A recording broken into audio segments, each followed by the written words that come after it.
Bom, pessoal, boa tarde.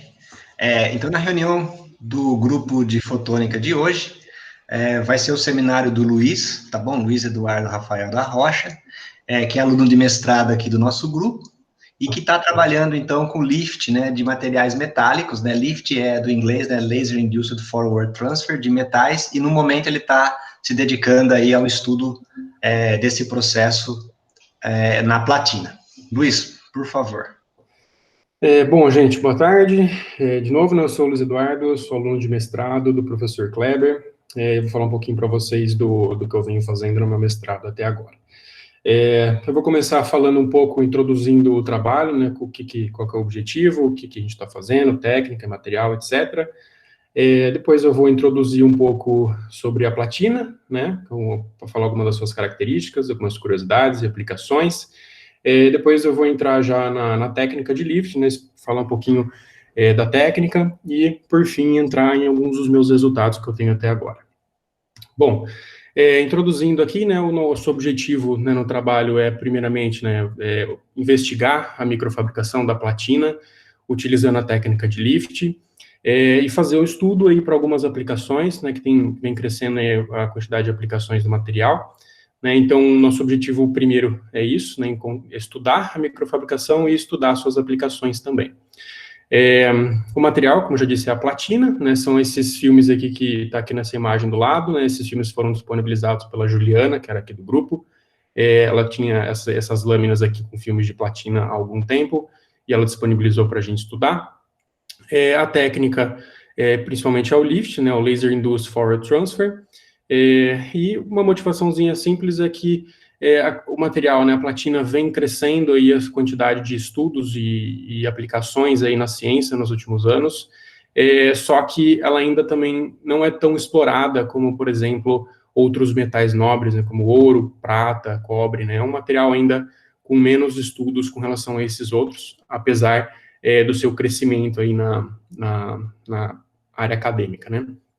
Bom, começar com umas curiosidadezinhas simples sobre a platina. Ela é usada desde a antiguidade já pelos povos antigos chineses, os povos pré-colombianos aqui na América, e os europeus não descobriam, não sabiam desse material até a vinda deles à América.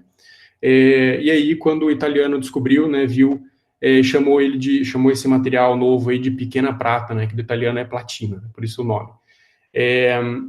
Um dos principais motivos aí para os europeus não terem descoberto esse material antes, né, não ter tanta coisa na Europa sobre a platina, é que é um material muito raro, né, como a gente vê aí, tem 0,005 partes por milhão na crosta terrestre, então é muito pouco que tem de platina no mundo, e as principais jazidas estão na Ásia e na América, e também na África do Sul. Então, por isso que os europeus ainda não tinham tanto contato com o material.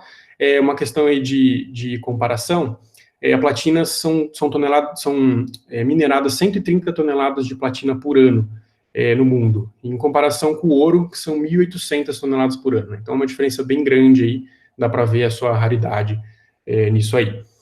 Também, uma característica importante da platina é que é um material tão moldável quanto o ouro e ele é muito brilhante, né? Então, por isso que desde a antiguidade é usado como decoração, como joias, etc., né?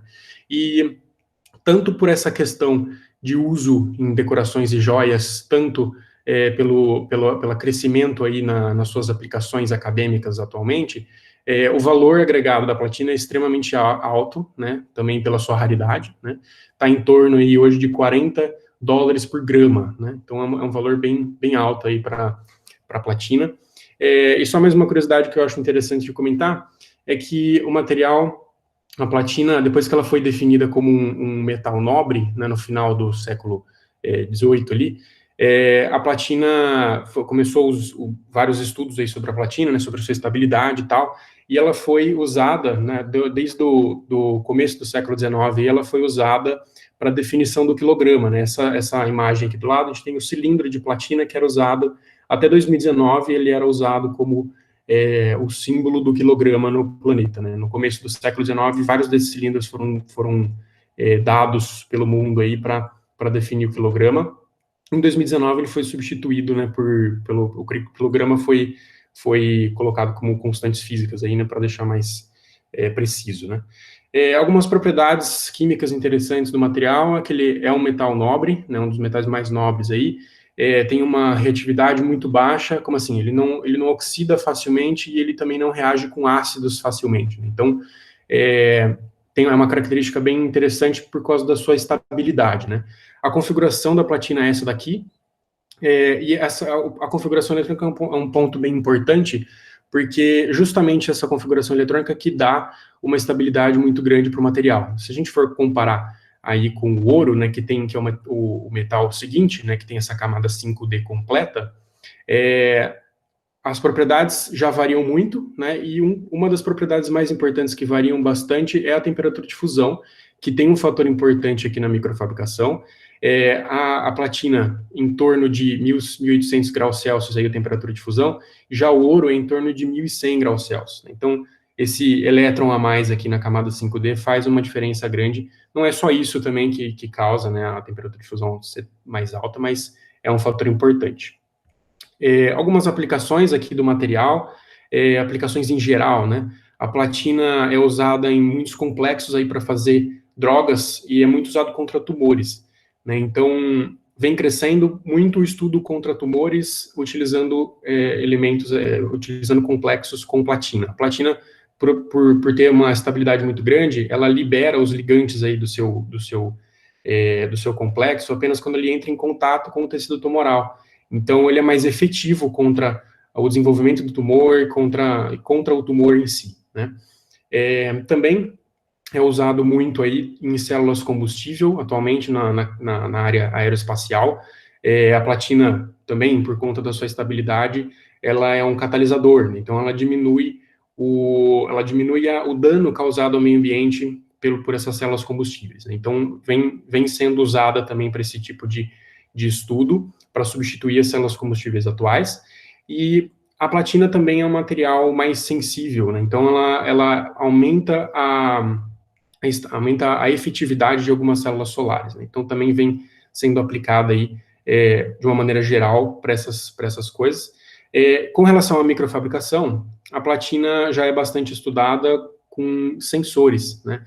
Biosensores, microsensores térmicos, entre outros aí. Biosensores, a platina é mais, ela tem uma efetividade maior também aí nessa questão de biosensores para detecção do DNA e detecção de doenças genéticas, né? Então, vem sendo usada aí na microfabricação para biosensores por essa questão de efetividade também. E para sensores térmicos, já foi provado que a platina tem uma estabilidade muito grande em altas temperaturas, né? Ela se mantém muito bem em altas temperaturas com as suas propriedades, mantém as suas propriedades aí em altas temperaturas em muito tempo. Então, é um material interessante para fazer sensores térmicos. E também já foi mostrado aí a possibilidade de fazer estruturas tridimensionais com a platina, né? Não só com a platina, com vários tipos de metais, mas com a platina também já foi provado, e há indícios aí de que tem possíveis aplicações aí em telecomunicação, que eu vou comentar um pouco mais para frente, depois eu volto. Bom, entrando aqui na parte do LIFT, né, da técnica que a gente utiliza, o LIFT é a sigla para Laser Induced Forward Transfer, né, ou transferência induzida a laser, em português. O LIFT está na família de técnicas de escrita direta a laser, né, o DLW. E essa família de técnicas tem características bem interessantes comparadas com outras técnicas de microfabricação, entre elas, né, a alta resolução das suas microfabricações, o controle de diversos parâmetros ali da microfabricação, que melhora ainda mais a resolução, e também, quanto mais controle você tem ali sobre o experimento, melhor. Comparando aí com microfabricação química e com fornos cerâmicos é uma coisa bastante interessante. E também as técnicas em geral não envolvem nenhum tipo de tratamento térmico, tratamento químico com as amostras, não precisa de algum local apropriado para fazer o experimento, né, não precisa de uma sala limpa, não precisa de vácuo, essas coisas assim, né? Lógico que cada experimento é o seu, mas em geral não é necessário esse tipo de coisa, como em outras técnicas de microfabricação. As técnicas de microfabricação e o LIFT também, né, já foi comprovado, né, que é bastante efetivo com relação a fazer microfabricações em vários tipos de material, né, como metais, polímeros, biomateriais, semicondutores, né. Então, tem uma gama bem grande de materiais que pode ser usado. E a questão básica do LIFT é fazer a microfabricação transferindo um material de um filme para um outro lugar, né, para um substrato, né? Esse é o princípio básico do LIFT, né? E esse método de transferência de material foi desenvolvido primeira vez por Borrandi em 1986, quando ele fez essas microfabricações aqui da imagem, usando cobre, né, transferindo cobre de um filme para sílica. O laser que ele usou foi esse daqui, né, essas condições aqui do laser que ele utilizou, e essas são as microfabricações do paper que ele introduziu, né, a técnica para a comunidade científica. Bom, mas beleza, você transfere o material de um lugar para outro, mas como é que acontece essa transferência, né? Como é que o que causa essa transferência e como é que acontece essa ejeção do material de um lugar para outro? Bom, primeiramente, o laser, na hora que a gente vai fazer a microfabricação, fazer o lift, a primeira coisa, para você fazer essa transferência, você tem que focalizar o laser na interface, né, do material doador, né, onde está o filme, e o filme. Focalizando o laser ali, o laser vai transferir energia para o material, e o material, em um certo ponto, vai ter energia suficiente para ablacionar. O que é ablacionar? Ablacionar seria, no caso aqui, seria fundir o material pontualmente ali onde o laser está focalizado, e esse material ele vai fundir, vai formar meio que forma uma gota e ele deposita no material que está embaixo, né, no substrato receptor. Quando ele entra em contato com esse material, com esse substrato, ele se ressolidifica, né, e aí vai formando toda a estrutura conforme é ordenado ali pelo aplicativo e tal. Bom, mas tudo bem, como é que acontece essa ejeção? Como é que o material sai dali? O material sai dali porque ele, como eu disse, ele tem uma energia mínima, né, que é a chamada energia de threshold, né, energia mínima para conseguir retirar material ali do filme, e a partir dessa energia mínima, o material vai formando gotas, né, como eu disse, a gente vê essa imagem aqui, ele vai formando gotas, né, conforme, aqui só para introduzir, né, essa imagem da esquerda para a direita, ela vai aumentando o nível da fluência do laser, então, aqui do A até o G, aumenta a energia que o material está absorvendo. Então, conforme a energia vai aumentando, esse mecanismo de ejeção, né, que no começo ele começa a formar gotas, né, gotas cada vez maiores, né, chega um momento que ele ejeta, né, que acontece a partir da energia de threshold, ele consegue transferir, e conforme vai aumentando essa energia, ele vai formando essas gotas, mas vai formando um jato aqui, né, vai espalhando um pouco mais o material, vai transferindo mais material, né, então tem essa questão com relação também à energia do pulso, né, conforme vai aumentando a energia do pulso, vai variando a quantidade de material que é transferido e como o material é transferido, né, dessa forma aqui. Né, até chega uma hora que chega numa forma de um spray, né, quando a gente tem bastante energia, ejeta bastante material, ele é de uma forma mais parecida com um spray, né, então, variando a fluência aqui, varia bastante como que o material é transferido. Isso influencia na microfabricação, porque diminui aí, lógico, cada material se comporta de uma maneira, mas de uma forma ele pode espalhar menos, pode ter menos gotas ao redor da microfabricação, né, ter mais resolução, menos resolução, transferir mais material, menos material, né, então isso interfere bastante, né. Só uma coisa que eu pulei aqui, esqueci de falar, o material principalmente, majoritariamente, ele é transferido por efeitos térmicos, né, ele é ablacionado por efeitos térmicos, ele vai, como eu falei, ele vai formar uma gota, né, e vai cair para o substrato receptor, né, então isso é causado majoritariamente por efeitos térmicos, tá. Uma coisa também que influencia muito no lift, né, é o tempo de pulso. Existem vários estudos aí que mostram a variação, né, de microfabricações utilizando lasers de pulsos diferentes, né. Aqui no caso a gente vê a diferença de uma microfabricação, né, a mesma microfabricação utilizando um laser de nanosegundo e um laser de femtosegundo. O laser de fento segundo, ele tem, por conta, né, por ser um laser de fento segundo, ele tem algumas interações não lineares ali que melhoram a resolução do material, e também, né, pela interação ali, o principal efeito aí de se trabalhar com um laser de fento segundo e o lift é que ele aumenta consideravelmente a resolução, né, da microfabricação, né, fica uma estrutura mais uniforme e com mais resolução, né? Então, essa imagem aqui é para mostrar justamente essa diferença entre o laser de nanosegundo e o laser de femtosegundo e mostrar o interesse de se trabalhar o lift associado, né, a um laser de femtosegundo, tá? Apesar de que a técnica de lift é muito mais estudada utilizando outros tipos de laser, como é muito mais utilizado usando laser de nanosegundo do que laser de femtosegundo, mas vem crescendo aí esse uso, né, justamente por conta disso que eu comentei. Uma coisa interessante com relação ao lift, que pode ser utilizado também, né, é uma camada de sacrifício. O que é a camada de sacrifício e para que ela serve? A camada de sacrifício basicamente, né, é um material que está entre o filme que você está trabalhando e a lâmina de vidro em que ele estaria depositado, né? Colocar como se fizer um sanduíche, né? Colocar o material de interesse ali que está trabalhando, no nosso caso ali a platina, aí ter uma camada bem fina de algum outro material para aí sim aderir à lâmina de vidro, né? E por que ele é usado? Essa camada extra desse material, ele absorve a energia do pulso no lugar desse filme. Então, ele vai ser um processo indireto de transferência de material, né?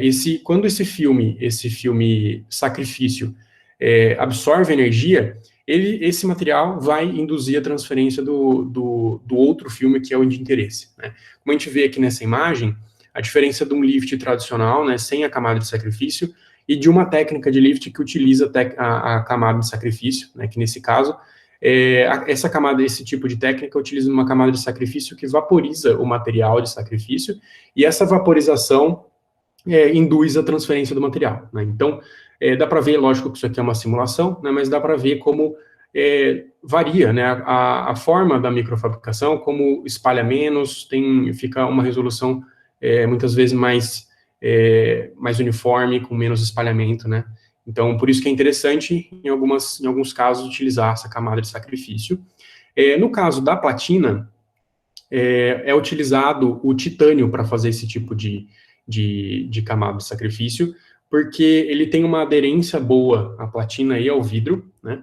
Mas as ligações que essa camada fina de titânio tem com a camada de platina não são ligações muito fortes, né? Então ela consegue liberar, assim, entre aspas, a platina mais facilmente, não precisa transferir tanta energia assim para essa camada para transferir a platina, né? Então o titânio é bastante utilizado para fazer camada de sacrifício com a platina.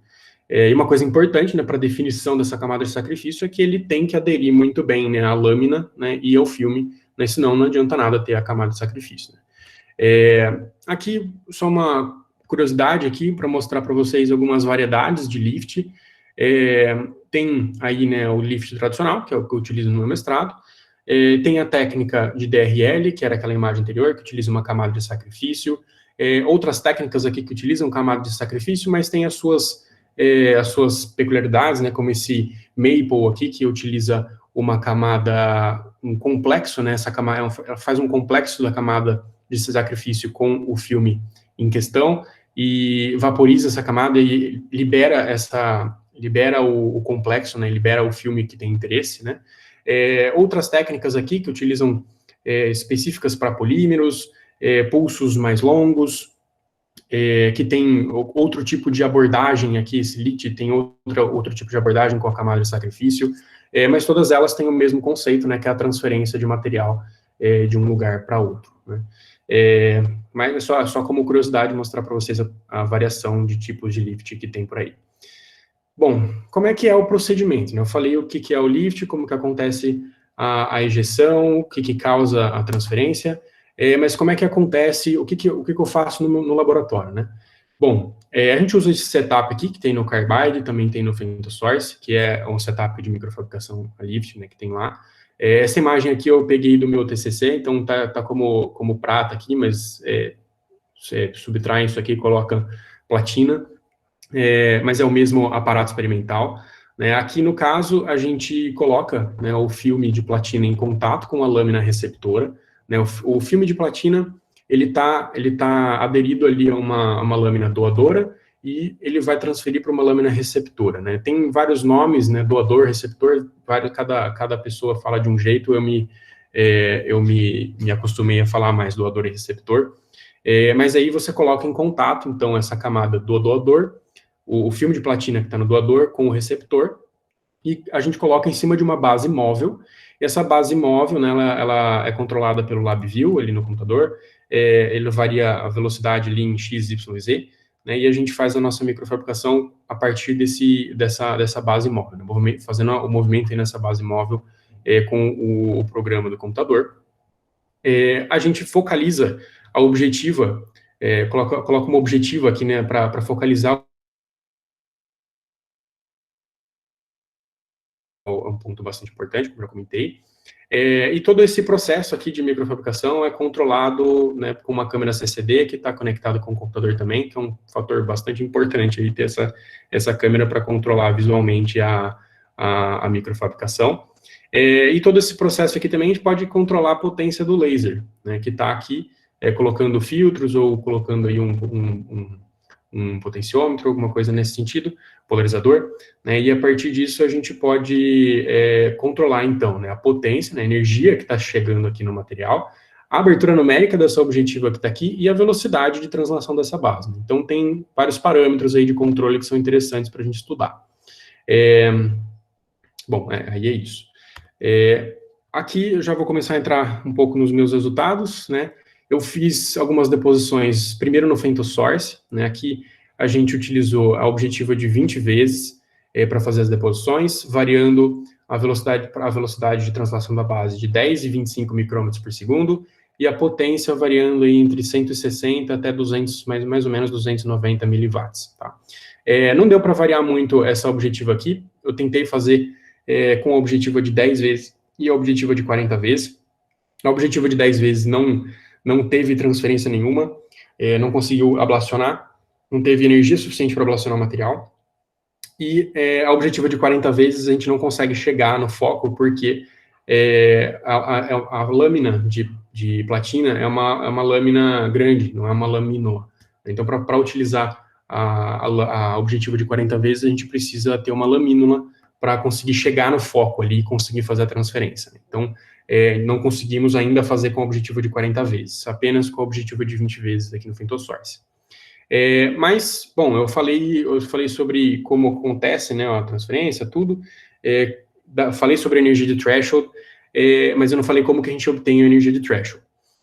Bom, a energia de threshold, como eu já comentei, é a energia mínima para ablacionar o material, para causar a transferência ali no material. E a partir das deposições, a gente pode fazer uma análise, né, utilizando o confocal, a gente pega as imagens, né, observa ali, pega as imagens das deposições em cada uma desses parâmetros, né, condições aqui que está a deposição, e a partir dessas imagens, utilizando o aplicativo, né, o Gideon, é possível a gente pegar a medida da largura dessas deposições, né, a partir da largura a gente tem o raio dessas deposições, e a partir disso, né, com esses dados, a gente pode tirar, então, a energia de threshold utilizando o método Liu, que é essa equação que está aqui, né, a gente faz um plot aqui de R quadrado pela energia, numa escala log, e a partir dos parâmetros do fitting dessa reta que vai dar, a gente tira a energia de threshold, tá? Então, aí com essas deposições do FemtoSource, a gente obteve, por enquanto, a gente obteve apenas a energia de threshold, não deu ainda para explorar muito mais do que isso, mas por enquanto a gente tem o cálculo das energias de threshold para o FemtoSource. Aqui a gente tem algumas imagens, né, algumas das melhores imagens que eu tirei no confocal. Na legenda aqui tem os parâmetros de cada uma das imagens. Eu ia colocar aqui nas imagens para ficar melhor, mas eu achei que ficou muito poluída a imagem, eu resolvi colocar na legenda. Então, aqui a gente tem algumas das deposições, né, a gente percebe que tem material, mas ainda está meio borrado, parece que tem pouco material. que a deposição não ficou tão legal assim, utilizando esses parâmetros aqui, né? Com essas imagens aqui, nessas deposições aqui também eu peguei algumas imagens de MEV, aqui utilizando a velocidade de 10 micrômetros por segundo, né, na potência de 250 e 290 miliwatts. Dá para ver que tem material, né, nitidamente tem material, mas ainda não é não está tão legal, né. O MEV também foi feito com a de 25 micrômetros por segundo, também aqui nas mesmas potências, né, dá para ver que tem bastante material, que tem material, não é bastante, mas tem. E aqui o cálculo da energia de threshold, utilizando o método Liu, como eu comentei. Também aqui o gráfico, né, de R quadrado por energia em monolog. Aqui estão os dados, né, de potência, transferindo para energia. Lembrando que no FemtoSource a gente tem uma taxa de repetição de 5 MHz. Com a taxa de repetição e essa ordem de potência, a gente tem uma energia, né, sendo transferida ali para o material na ordem de nanojoule, tá? Isso é um fator importante. Aqui no FemtoSource a gente tem a energia na ordem de nanojoule. E a energia, né, a partir desses parâmetros aqui da reta, a gente tem a energia de threshold aqui da ordem de 10 nanojoules para objetivo de 20 vezes e velocidade de 10 micrômetros por segundo. Com o objetivo de 20 vezes também, e velocidade de 25 micrômetros por segundo, mesmo procedimento, faz uma reta, tira o coeficiente angular linear e calcula a energia de threshold. Aqui a gente tem uma energia um pouco mais elevada, né, 18,76 nanojoule, é o que é realmente esperado, porque a gente está com uma velocidade de translação maior, né, então o material precisa de mais energia ali nessa velocidade para conseguir transferir, então é um resultado bem esperado, né. E aqui, lembrando, né, a gente tem uma energia de threshold uma energia, né, do pulso para transferir aqui na ordem de nanojoule, tá? Bom, aqui vou mostrar um pouco das deposições do carbide. Também utilizei apenas com objetivo de 20 vezes, variando a velocidade entre 25 e 50 micrômetros por segundo, a potência entre 2 e 15 miliwatts, nessa ordem, e a variação, né, o fato no carbide a gente pode variar, né, a taxa de repetição, então eu fiz algumas deposições aí para 1, 10 e 100 kHz, tá? Eu fiz também para algumas de 200 kHz, mas não transferiu material nenhum, então eu nem vou comentar nada com vocês sobre isso.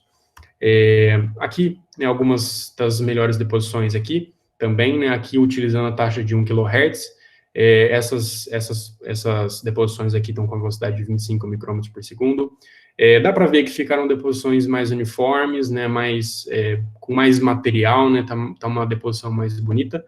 E uma coisa que a gente percebeu aqui também nas deposições do carbide é que ele vai formando, quando a gente vai aumentando a potência, vai formando um pouco um valezinho aqui no meio dessa linha. Isso aconteceu para todas as deposições aqui para o carbide nessa ordem, na taxa de 1 e 10 kHz. Mas já dá para ver que a deposição ficou bastante interessante. E por que isso? Né? Quando a gente está na taxa de 1 kHz, a gente já chega numa energia da ordem de microjoule, né? Então, é uma energia muito maior do que a gente tem na energia no FemtoSource. Tá? Então, isso é um fator importante, porque lá no começo da apresentação eu comentei sobre a temperatura de fusão da platina, que é uma temperatura de fusão mais alta. E o fato de ser uma temperatura de fusão mais alta exige que a gente transfira mais energia para o material para ele ter uma transferência, né, para ele depositar de uma maneira mais uniforme, depositar mais material, né? Então, quanto mais energia a gente tem, a gente deposita de uma maneira melhor, né? Então, é um fator importante, né? Como eu comentei, a temperatura de fusão e a taxa de repetição que dá para a gente uma energia um pouco mais alta. Aqui também na taxa de 1 kHz, só que com a velocidade um pouco mais alta, mais ou menos o mesmo padrão aí de uniformidade e resolução, né, das deposições. Também a gente vê aqui, de novo, né, esses vales aqui aumentando a potência. Aqui já com a taxa de 10 kHz, já é uma deposição um pouco menos, com um pouco menos de resolução, né, parece que ficou um pouco menos de material, né, também os vales aqui no final, e já utilizando a taxa de repetição de 100 kHz, a gente volta a ter na ordem de nanojoule, né, a energia. Então, a deposição já fica parecida com o que a gente teve no FemtoSource, né, uma deposição bem menos uniforme, bem menos definida e com menos material. Então, só uma comparação aí que eu acho interessante de comentar, que a energia precisa ser mais alta para fazer uma deposição mais interessante, né? E isso está de acordo com as propriedades químicas do material, né? Então, isso é só um fato interessante de comentar, que realmente faz sentido os resultados que a gente tem por enquanto. As deposições aqui no Carbide eu fiz na semana passada, então ainda não tenho os resultados de energia de threshold, eu não tenho imagens de MEV ainda, fica para uma próxima apresentação para mostrar esses resultados, mas por enquanto é isso que a gente tem de deposições, né, de resultados no Carbide, de resultados no FemtoSource. Como próximos passos aí, o objetivo é fazer uma análise de perfil aí, variando, né, a taxa de repetição com uma velocidade fixa, vendo o perfil, como que se comporta a deposição aí, a partir da taxa de repetição. Estudar aí a possibilidade de fazer estruturas tridimensionais, né? No meu TCC, a gente fez as estruturas tridimensionais utilizando a prata, então é uma possibilidade de a gente fazer isso com a platina também. E a partir dessas estruturas tridimensionais, existe a possibilidade, né, como eu comentei lá no começo, uma possível aplicação é na telecomunicação, né? E é justamente por causa da possibilidade de se formar plasma de superfície localizado, né, nessas estruturas tridimensionais, e há indícios já de que esses plasmas de superfície localizados podem ser um caminho interessante aí para transferência de dados na faixa de terahertz, né, que já entraria aí na era do 6G. Então, várias pessoas aí já estão estudando essa possibilidade, não com a platina, mas com outros materiais, né, então, mas já é uma possibilidade aqui da gente fazer esse tipo de estudo. Aqui estão algumas das minhas referências que eu usei para fazer a apresentação, e é isso aí. Muito obrigado a todos aí pela atenção.